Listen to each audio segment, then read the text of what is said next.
Kami dari kelompok 11 akan menjelaskan materi tentang metode pembelajaran to stay to stray. Nah, sebelum masuk ke dalam materinya, izinkan kami untuk memperkenalkan diri terlebih dahulu. Halo semuanya, perkenalkan nama aku Tatia Eka Putri dengan NIM 2304121. Halo semuanya, perkenalkan namaku Tia Damayanti dengan NIM 2309984. Hai semuanya, perkenalkan nama saya Yasmin Fatihah dengan NIM 2309557. Nah, sebelumnya kalian tahu nggak sih metode pembelajaran itu apa? Jadi, metode pembelajaran itu adalah cara sistematis dalam bentuk konkret berupa langkah-langkah untuk mengefektifkan pelaksanaan suatu pembelajaran. Nah, salah satu contohnya itu adalah metode pembelajaran to stay to stray. Model pembelajaran to stay to stray merupakan salah satu model pembelajaran aktif yang bisa diterapkan untuk membangkitkan pembelajaran di abad 21 ini. Model pembelajaran ini mengedepankan aktivitas peserta didik atau melibatkan setiap peserta didik, yaitu dengan peserta didik mampu untuk bertanya dan menjawab dari setiap permasalahan yang dihadapinya karena menggunakan model pembelajaran kooperatif.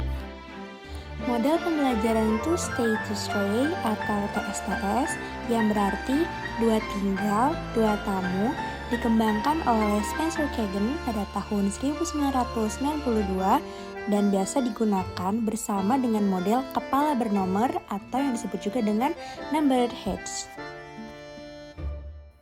Pada model pembelajaran to stay to stray ini, semua anggota kelompok menjadi aktif dan menekankan mereka untuk memahami materi yang didiskusikan karena akan disampaikan kepada temannya yang dari kelompok lain yaitu tahap stay dan dari kelompoknya sendiri tahap stray. Nah, berikut adalah langkah-langkah model pembelajaran to stay to stray menurut LIE 2002 dalam format singkat untuk PPT.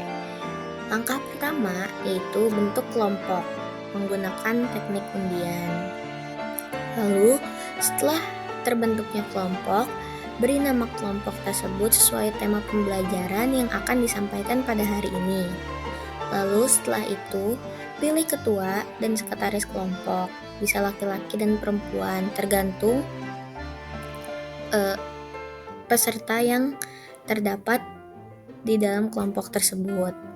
Langkah selanjutnya adalah tiap kelompok mendiskusikan materi dalam kelompoknya tersebut. Lalu setelah itu tiap kelompok memilih 2 orang anggota untuk berkunjung ke kelompok lain. Lalu setelah itu, 2 anggota tersebut kembali ke kelompoknya dan laporkan temuan mereka. Langkah selanjutnya adalah cek dan bahas hasil kerja kelompok lain. Setelah itu, salah satu kelompok presentasi dan kelompok lainnya menanggapi. Langkah pertama yang harus dilakukan adalah guru melakukan pembagian kelompok yang terdiri atas 4 orang. Langkah selanjutnya adalah guru memberikan pokok materi yang akan dibahas pada saat pembelajaran kepada masing-masing kelompok. Dan setiap kelompok akan mengkaji materi itu untuk dipresentasikan nanti. Setelah mengkaji materi dengan baik, langkah selanjutnya adalah tiap kelompok memilih 2 orang sebagai tamu dan 2 orang sebagai penjaga rumah. 2 orang sebagai penjaga rumah akan mempresentasikan materi kepada setiap tamu yang akan berkunjung ke tiap kelompok. Setelah menentukan siapa yang akan menjadi tamu, langkah selanjutnya guru meminta untuk para siswa yang menjadi tamu untuk berdiri dan mengunjungi kelompok lain. Dan sebelum itu, guru juga akan memberi batas waktu tiap kelompok yang akan dikunjunginya, agar pada saat pembelajaran ini tidak terlalu lama. Setelah merasa cukup, guru meminta para siswa yang menjadi tamu untuk berpindah kelompok ke kelompok selanjutnya. Dan setelah itu lakukan berulang hingga semua kelompok telah dikunjungi oleh para siswa.